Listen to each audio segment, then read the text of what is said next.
Info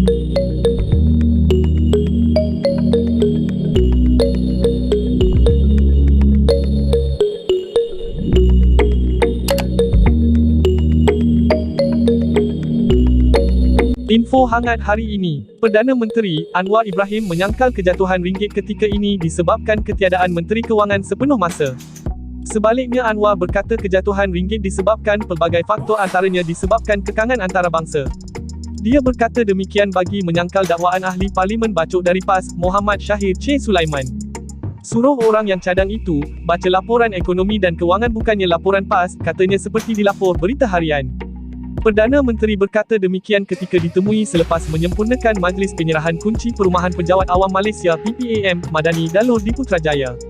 Terdahulu, Syahir dalam kenyataannya berkata kejatuhan ringgit dan ketidaktentuan ekonomi menggambarkan Malaysia memerlukan seorang Menteri Kewangan yang bertugas sepenuh masa dan boleh memberi tumpuan untuk mengubah keadaan. Menurutnya, dalam tempoh 6 bulan ini, ringgit menyusut berbanding dolar AS dan mata wang lain sehingga mencecah paras RM4.60 berbanding $1 AS dan dijangka boleh mencecah paras RM5 jika tidak dikawal. Portfolio Menteri Kewangan kini dipegang Anwar yang juga menggalas tanggungjawab sebagai Perdana Menteri. Sebelum ini, Bank Negara Malaysia (BNM) mengaitkan punca penyusutan ringgit berbanding dolar AS disebabkan ketidaktentuan ekonomi global, seperti isu siling hutang di Amerika Syarikat AS dan tekanan pada kedua-dua sektor perbankan AS dan Eropah.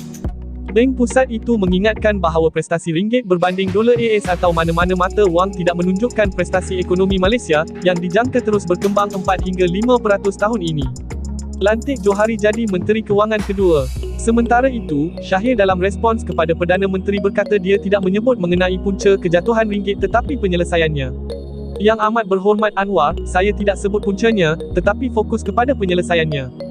Negara memerlukan seorang Menteri Kewangan sepenuh masa di MOF, Menteri Kewangan yang kuat dan meyakinkan strong, formidable, convincing finance minister, kerana hampir mustahil Perdana Menteri boleh memikul dua fungsi ini dalam tempoh kritikal sekarang, katanya dalam satu kenyataan. Justeru, Syahir berkata adalah lebih baik untuk Anwar melantik seorang Menteri Kewangan kedua, bagi meringankan bebannya.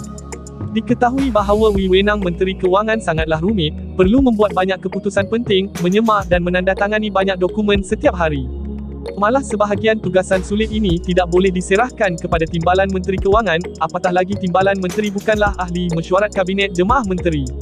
Justeru bagi meringankan beban yang amat berhormat, saya syorkan bolehlah dilantik seorang Menteri Kewangan kedua dari kalangan teknokrat berkaliber, ataupun dilantik ahli Parlimen Titiwangsa, Johari Ghani, yang tidak kurang layaknya, seperti dicadangkan oleh Airi Jamaluddin tempoh hari, katanya. Sekian info hangat terkini hari ini. Terima kasih.